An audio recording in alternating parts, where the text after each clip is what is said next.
Yes, hello to you all once again. Welcome back to Classic Dirt Bike TV. Now, we've just recently returned from 2 days of filming at the 2024 Telford Classic Dirt Bike Show, and we've certainly accumulated a good few old classics during that 2 days of the show, and quite shortly I'll get round to editing and taking a look at that footage. So if you couldn't make the show this year, then make sure that you subscribe to my channel, and that way you'll not miss out on any of the bikes that we are soon to post. But until then, of course, we're going to take a look at another nice Twinshocker, and this is a bike that I came across quite a few years back now, but nevertheless it's still worth a look here on my channel. So let's get right down to it and take a look at Calum Sangster's Maico Only S1 250. Okay, so this bike here is really just a picture slideshow because I didn't actually manage to get any actual video footage of this bike on the day, but nevertheless this is really just to fill in as I set about editing all of the video footage from the 2024 Telford Classic Dirt Bike Show, which, as I said, I'll get around to in the next week or so. But anyhow, this bike here is yet another model that was built by Maico Only here in the UK, and this particular machine was put together for Scottish rider Calum Sangster. Now, as you're aware, Maico Only were building these S1 250s and S1 490s some years back, and as far as I'm aware, I think they're no longer trading here in the UK. But back in the day, they still built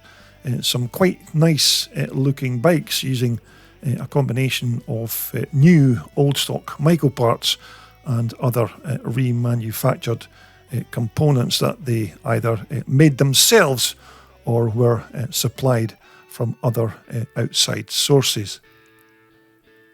So beginning with the bike's chassis, which I suspect will be something like maybe a 1981 250 frame, which has been modified to take the later 1982 or 1983 reed valve two-stroke engine. But generally the bike's been built using quite decent components like Öhlins rear shocks and custom made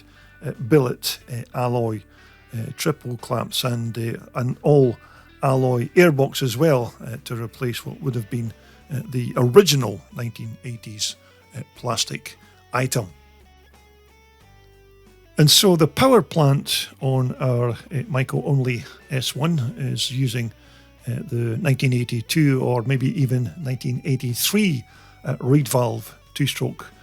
motor, which of course is the engine that was fitted to the later Alpha 1 monoshock bike. And this engine here has the gear-driven clutch and not that troublesome old-fashioned primary chain that was fitted to the earlier 1981 250 and 490 engines. But to feed that Maico motor with its fuel, it was a flat slide Mikuni carburetor that fed its gas and air mixture through a V-Force 3 reed valve block, and as I recently mentioned, the original plastic Maico airbox was replaced on this bike by a custom-made alloy part, which I must admit is a bit more practical than the original Maico plastic item, because more often than not that plastic item got damaged by the hot exhaust pipe. But some of the other components that are bolted onto Calum's S1 are the footrests that I think are made by MDC, and of course that rear brake pedal there is an alloy Maico Only replacement to the original steel item, and of course that black ignition cover is once again an alloy CNC machine part that replaces the old plastic Maico 1980s component. Now, chrome plating the exhaust expansion chambers on these Maico Only race bikes was quite a common practice on some of their models way back in the day, although for me, personally speaking, I just don't see the point of spending good money for a nice shiny exhaust pipe that's going to get battered by mud and stones and other crap from a motocross track. But I suppose it was all done to make them look a bit more appealing to potential buyers when they were displayed over the internet. So that's probably why this particular pipe's got this alloy exhaust guard bolted onto it to protect that immaculately shiny chrome, just in case, of course, the owner wants to give this pipe a quick polish when he gets back from a race event. But certainly in keeping with the bike's shiny exhaust theme, it's also got this nice alloy tailpipe here at the back of the bike, which this time is just plain old practical alloy, and no need for that expensive chrome plating process. But overall, these 82 or 83 Maico 250 engines were still quite quick and powerful two-strokers, which, as I recall, I think had a 5-speed gearbox, and of course that gear-driven clutch that came straight from the crankshaft with none of that rattly primary chains to worry about. And as long as you took the time to set up the carburetor and the mixture settings on these engines, then generally there wasn't a lot to go wrong with this motor, which is probably the main reason that Maico Only chose these 82, 83 engines over the earlier 80s or 81 power plants, because of those clutch drive improvements, and of course the reed valve induction system, as opposed to the older piston port configuration on the other Maico motors. So with regards the bike's front forks, now these again are probably more than likely the 42mm stanchions that came off the 83 Maico Spiders, which, as I recall, I think these forks gave the rider about 12 inches of movement here at the front. But these front and in fact the rear hub as well are basically the stock standard Maico alloy hubs that have had their ribs machined off, and then the alloy all polished up once again, which does give them a much nicer, cleaner look than those ribbed originals. But as we move on to the back end of our S1250, Maico Only has certainly spared no expense here when it came to the bike's rear suspension, because they've fitted a very nice pair of high quality Swedish Öhlins piggyback units, which, as you know, are almost top of the range when it comes to dirt bike suspension systems. Although, as they say, of course, other quality suspension systems are available for these, but these Öhlins are highly tunable for the rider's weight and riding style, plus they're fully rebuildable for any kind of servicing or maintenance that may be required. Now, once again, what would have been a steel box section type of monoshock swing arm that was fitted on the 83 Spider bike, this MO machine's been fitted with a much lighter alloy swing arm. Possibly it could be maybe a Thor item or something similar to that. But I've certainly heard of cases where, although these alloy swing arms are much lighter than the steel originals, these are not as strong and can certainly require constant repair to cracks that form on the suspension mounts, which is why many riders who have fitted these alloy swing arms eventually revert back to the original steel items, because although they were much heavier, they could certainly take a lot more punishment on the racetrack. Also here at the back end we've got a Maico Only manufactured rear drive sprocket and lower chain guide there as well, and that plastic shock guard there is to keep the chain from rubbing up against the shock spring, and this particular part is manufactured by Race Base.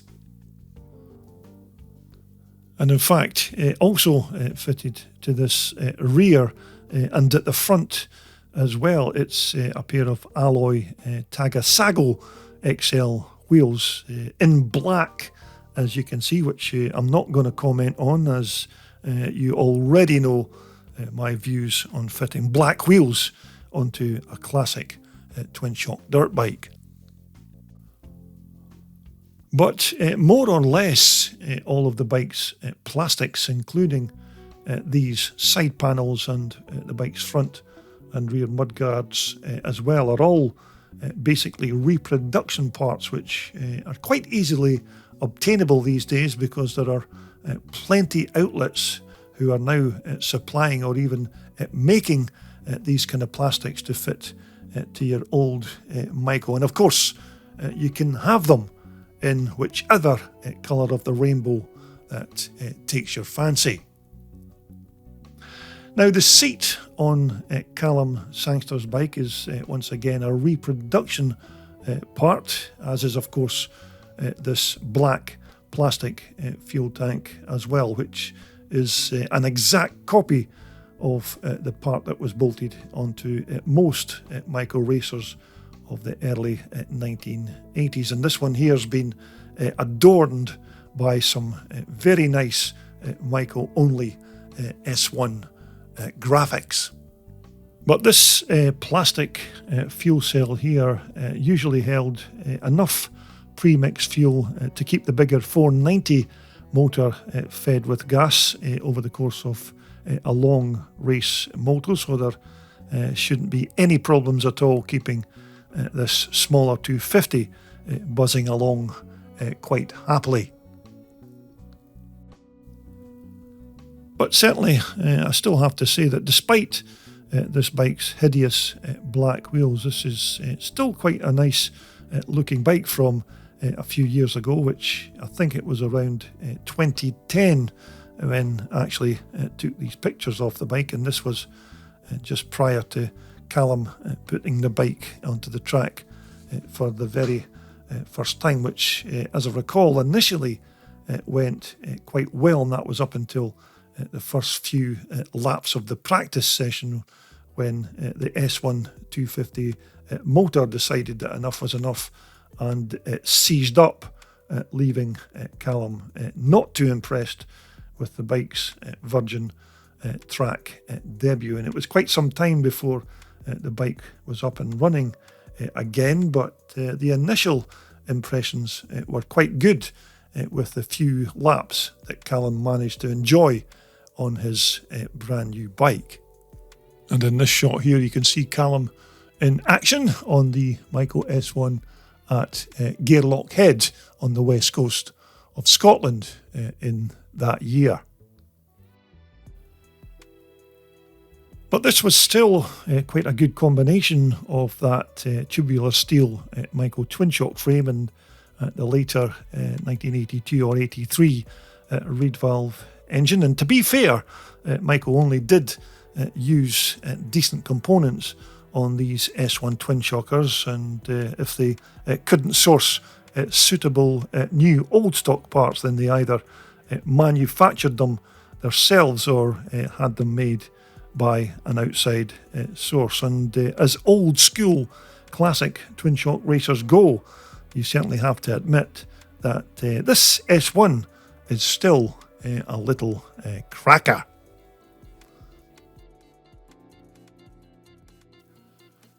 Okay, so as I said, the very next video that we'll be posting here on my channel will be episode 1 from the 2024 Telford Classic Dirt Bike Show. Now, we did film quite a few old vintage classics from the 2 days of the show, so certainly make sure that you subscribe so as not to miss out on any of the immaculate vintage examples that we are about to show you. But again, thanks once more for tuning in and taking the time to watch my video content. So for the time being, it's cheerio for now.